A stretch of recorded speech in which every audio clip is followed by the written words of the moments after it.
Terima kasih kepada Timbalan Datuk Yang Di-Pertua kerana memberi laluan kepada saya untuk membahaskan kajian separuh penggal RNK ke-12.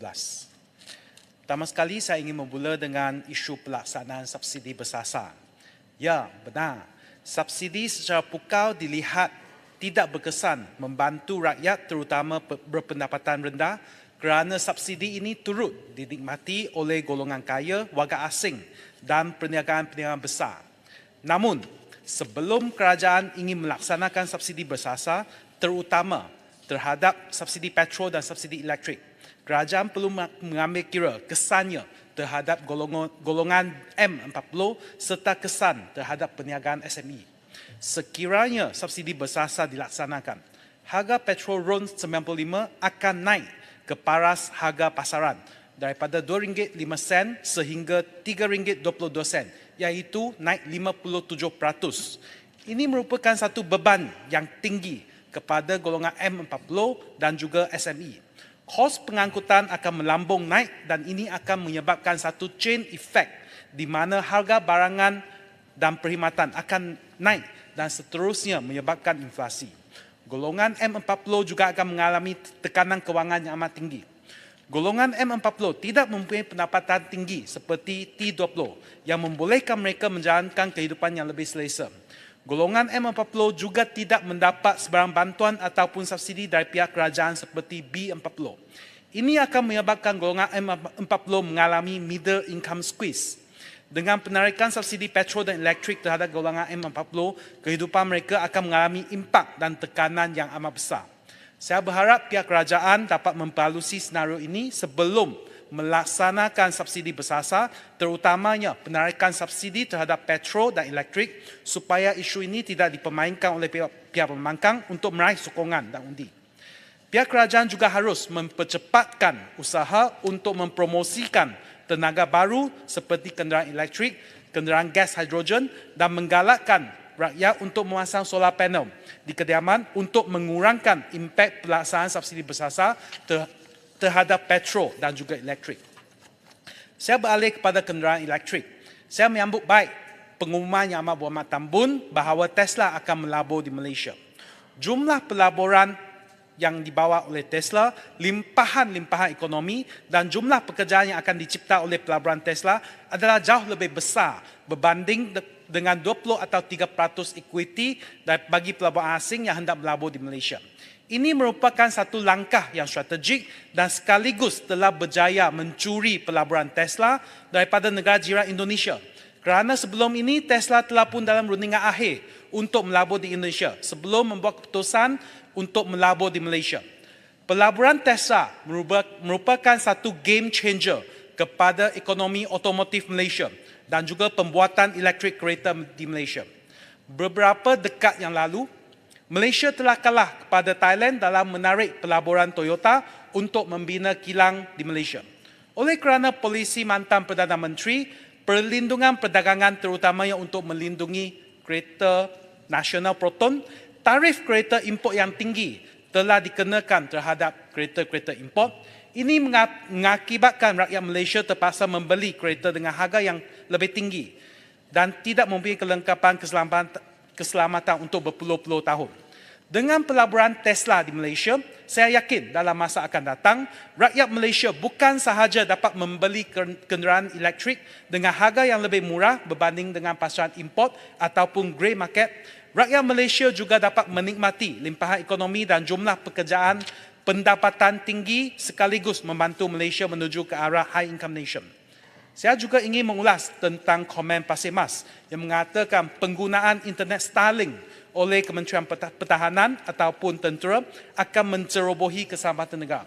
Untuk makluman Dewan, internet Starlink ini berbeza dengan 5G, teknologi 5G. Ini merupakan dua jenis teknologi yang berbeza. Teknologi 5G membina telco tower. Kita kena mendirikan menara-menara untuk membolehkan kita mendapatkan internet. Tapi Starlink ini menggunakan satelit. Satelit yang berada di paras yang rendah, sekitar 550 km daripada orbit bumi. Jadi Starlink ini merupakan satu game changer yang membolehkan kita untuk menyambung kepada internet di tempat-tempat yang di mana ISP sekarang ini mereka tidak mampu untuk membina menara-menara telekom. Contohnya di hutan-hutan, di tempat yang tak ada orang tinggal. Tempat-tempat sebeginilah telco-telco mereka tidak akan membina menara kerana kos itu jauh lebih tinggi daripada pendapatan yang mereka akan dapat.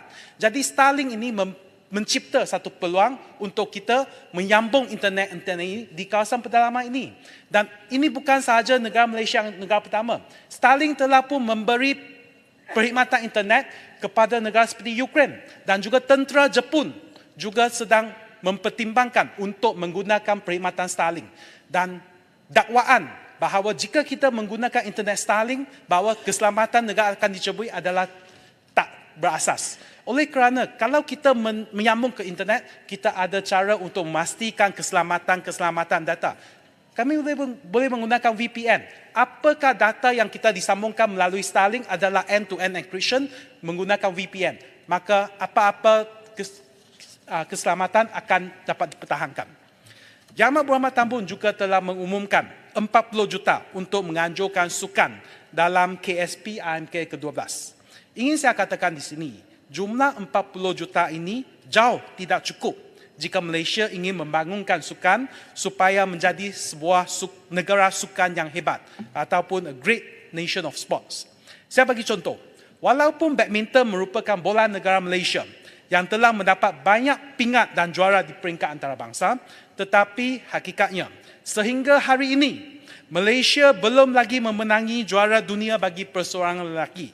Padahal negara jiran kita seperti Singapura dan Thailand pada suatu ketika masa dahulu dilihat lebih lemah daripada Malaysia, telah pun memenangi juara dunia badminton bagi perseorangan lelaki.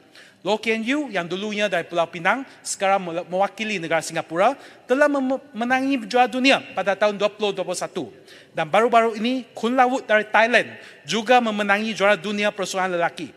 Saya berharap kerajaan akan menambah lebih banyak peruntukan untuk mencungkil bakat dan untuk meningkatkan tahap pemain-pemain kita supaya mendapat lebih banyak juara-juara di sukan antarabangsa. Timang tuan itu, baru-baru ini industri sukan juga dikejutkan dengan pengumuman daripada OIC ataupun Olympic Council of Malaysia, Olympic International Council untuk mengetatkan syarat baru untuk menghantar skuad ke Asian Games 2023 Hangzhou. Berdasarkan syarat baru ini, skuad Malaysia akan dikurangkan sehingga separuh berbanding dengan kontijen pada Asia Games 2018 Indonesia. Berdasarkan syarat baru OIC, hanya sukan yang mendapat top 4 ataupun keempat pertama layak mendapat bahagian dengan kategori A ataupun fully funded, iaitu semua perbelanjaan akan ditampung sepenuhnya. Manakala sukan yang mendapat top 8 hanya layak dengan kategori B, iaitu self-funded. Dengan syarat yang baru ini, banyak atlet yang cemerlang telah dinafikan peluang untuk mengambil bahagian dalam acara sukan antarabangsa di tahap yang tinggi ini. Ini termasuk acara pingpong yang telah mendapat keputusan cemerlang dalam sukan Commonwealth tahun ini dengan meraih 2 pingat perak.